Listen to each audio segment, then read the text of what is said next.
Bismillahirrahmanirrahim. Assalamualaikum warahmatullahi wabarakatuh. Alhamdulillah wassalatu wassalamu ala Rasulillah wa ala alihi wa sahbihi wa man walah wa ba'du. Saudara-saudariku, saya Adi Hidayat ingin menyapa, mendoakan dan tentunya bermohon kepada Allah Subhanahu wa taala semoga kita semua senantiasa dirahmati, disehatkan dan juga dikuatkan oleh Allah Subhanahu wa taala khususnya dalam situasi menghadapi wabah saat ini, dan semoga Allah segera berkenan mengangkat wabah virus COVID-19 ini yang tengah kita hadapi bersama. Hari ini izinkan saya untuk menyosialisasikan tentang fatwa Majelis Ulama Indonesia terkait dengan pedoman pengurusan jenazah muslim yang terinfeksi virus COVID-19. Ya, alhamdulillah, barangkali ini menjadi jawaban dari pertanyaan banyak saudara-saudari kita muslim khususnya di Indonesia ini terkait dengan hal dimaksud, dan saat ini tengah ada bersama kami fatwa yang telah dikeluarkan oleh Majelis Ulama Indonesia, dan saya secara spesifik telah meminta izin untuk menyosialisasikan ini dan telah mendapatkan izin dimaksudkan. Semoga dengan ini insya Allah akan sirna segala kepanikan, kebingungan, kesulitan, dan tentunya kita sebagai warga negara yang baik dan juga muslim tentunya yang baik, bila sudah keluar fatwa dari Majelis Ulama Indonesia, maka hendaknya pendapat-pendapat pribadi yang tengah kita keluarkan bisa merujuk pada fatwa yang dimaksudkan. Izinkan saya untuk segera membacakannya dan mohon bisa disimak dengan baik poin-poin yang membutuhkan penjelasan. Mohon izin setidaknya saya bisa memberikan penjelasan dengan ringkas dan padat. Bismillahirrahmanirrahim. Fatwa Majelis Ulama Indonesia nomor 18 tahun 2020 tentang pedoman pengurusan jenazah tajhiz al-janaiz muslim yang terinfeksi COVID-19. Mohon izin fatwa ini dikhususkan untuk pengurusan jenazah muslim. Jadi mungkin yang non-muslim ada petunjuk-petunjuk dari pemuka atau tokoh-tokoh agama yang terkait dengan itu. Ketentuan umum dalam fatwa ini yang dimaksud dengan: 1. Petugas adalah petugas muslim yang melaksanakan pengurusan jenazah. Nanti dalam poin-poin fatwa yang dimaksudkan akan didapati istilah petugas yang dimaksud petugas muslim yang mengurusi jenazah. Kemudian yang kedua, syahid akhirat adalah muslim yang meninggal dunia karena kondisi tertentu, antara lain karena wabah atau ta'un, tenggelam, terbakar, dan melahirkan, yang secara syar'i dihukumi dan mendapat pahala syahid. Dalam kurung dosanya diampuni dan dimasukkan ke surga tanpa hisab, tetapi secara duniawi hak-hak jenazahnya tetap wajib dipenuhi. Saya sedikit saja ingin memberikan penjelasan di poin ini supaya kita bisa memahami bahwa di dalam Islam syahid itu dibagi 3. Nanti ada syahid dunia wal akhirah, ya di dunia dinilai syahid, di akhirat pun ditetapkan syahid. Ya ini seperti orang yang berjuang langsung di medan perang, ketika ada tuntutan untuk berjihad di medan perang, kemudian ia wafat dengan niat ibadahnya berjuang di jalan Allah Subhanahu wa taala. Maka ini yang dimaksud syahid dunia wal akhirah. Maka ia dikuburkan dengan pakaian yang melekat pada dirinya tanpa harus dimandikan atau dikafani kembali. Ya, ada lagi yang kedua nanti syahid akhirah, dunia ad-dunya, dunia ad-dunya. Jadi ia syahid dalam penilaian akhirat, tapi untuk di dunianya ia berbeda dengan yang pertama karena masih diberikan hak-haknya berupa hak jenazah pada umumnya, tidak seperti yang pertama tadi. Jadi tetap ia dimandikan, tetap ia dikafani, tetap ia kemudian disolatkan seperti pada umumnya jenazah muslim yang lain, hanya statusnya syahid di hadapan Allah Subhanahu wa taala. Dan tadi sudah disampaikan di sini contohnya seperti wabah, tenggelam, terbakar, dan melahirkan. Ya, kalau Anda ingin spesifik mengetahui hadisnya, di tangan saya juga sudah ada beberapa lembaran yang saya langsung dapatkan dari kitab-kitab terkait langsung dengan syahid akhirah.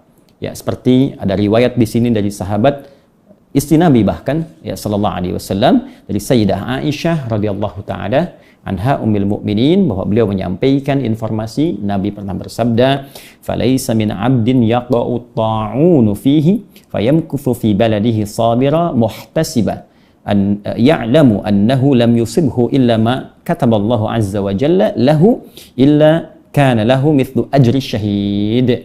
Ya, disampaikan bahwa tidaklah seorang hamba yang tertimpa atau mengalami wabah fayamkuthu fi baladihi, maka ia menetap di tempatnya, ya, di daerahnya, atau dalam konteks kalau menyebar luas di kabupatennya, kotanya, provinsinya atau negaranya, kemudian ia bersabar, mengoreksi diri dan menyadari bahwa semua itu tidaklah ditetapkan kecuali dengan izin Allah Subhanahu wa taala, maka hal demikian kalaupun ia wafat dalam kondisi terkena wabah itu, maka ia mendapatkan pahala syahid.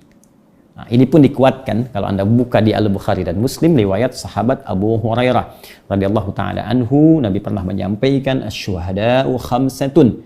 Ya, di antara para syahid itu ada 5 yang Nabi sebutkan. Nanti di hadis lain disebutkan beberapa yang lain juga. Nah, 5 ini diantara contohnya, kata Nabi, al-mat'unu, orang yang terkena wabah lalu wafat.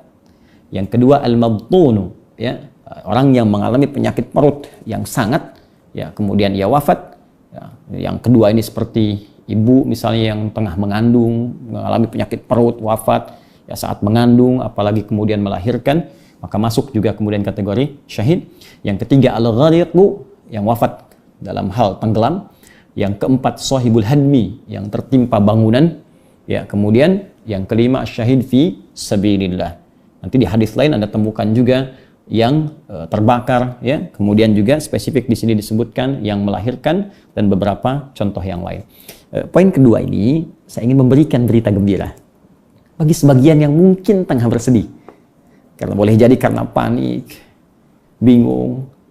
Ya, mohon maaf sekali. Ada dihiasi di berita bahwa saudaraku, Anda mengantar ke kuburan hanya 1-2 orang.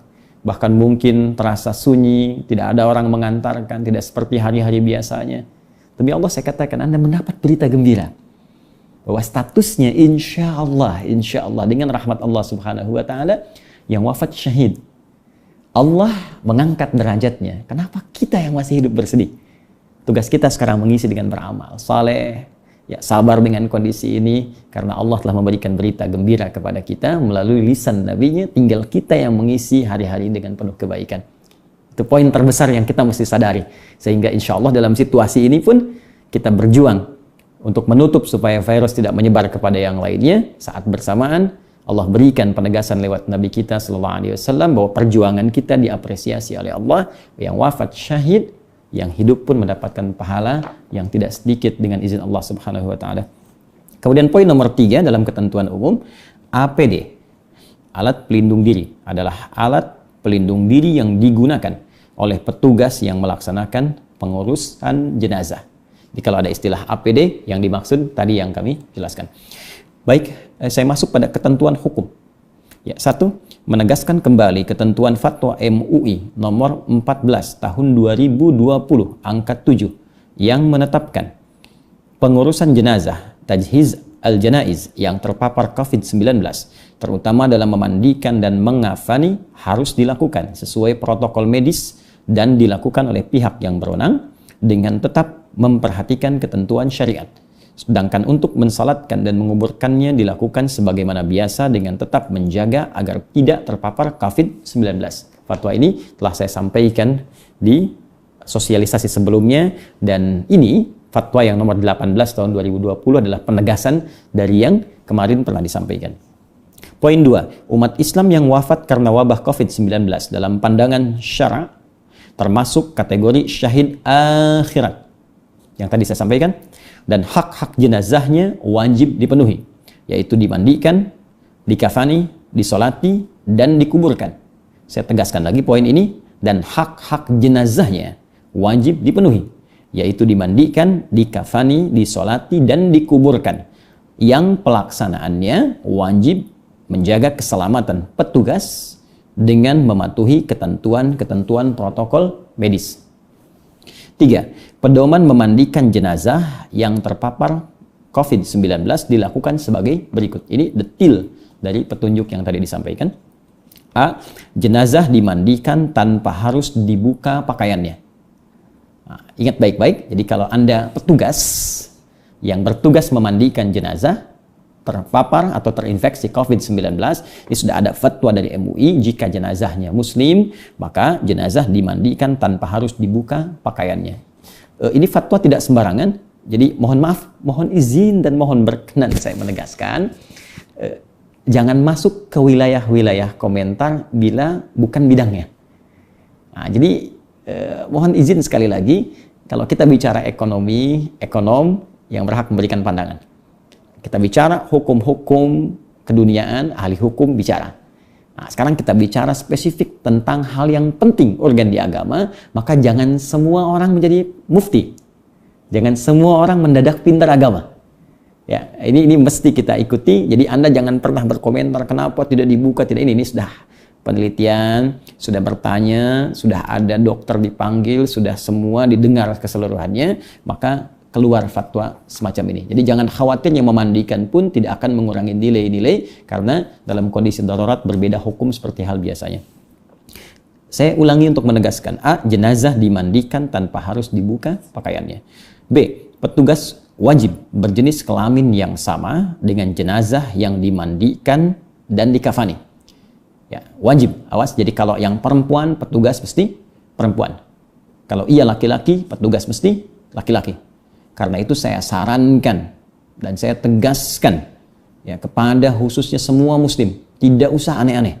Kalau Anda laki-laki, laki-laki saja. Ya, kalau Anda perempuan, perempuan saja. Sehingga Anda tidak membuat bingung ya dalam kehidupan dan dalam interaksi, mending hidup ya juga menyebabkan kebingungan, wafat pun bikin orang bingung juga.